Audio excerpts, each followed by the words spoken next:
how to create a header and footer in WordPress. Hello guys, and today we're going to talk about WordPress. And right now currently we are at the editing page of WordPress. So what we're going to do is we're going to click on the toggle block inserter over here. And we're going to search for header.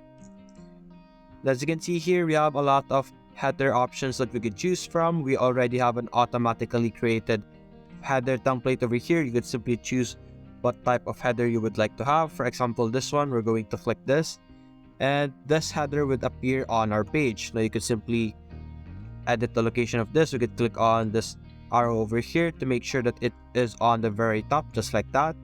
And you can simply add your contents over here. For example, we're going to add a gallery, and we could add more contents by clicking this button over here. We could add a gallery, and then we could add maybe media and text over here. And after doing that, we're going to add our footer. We're going to click on the toggle inserter once again over here, and we're going to search in footer. And just like earlier, we're going to see a lot of templates that we could use. For example, this one, we're going to click this. And just like that, we have a footer for our page. We have our header over here and our footer over here.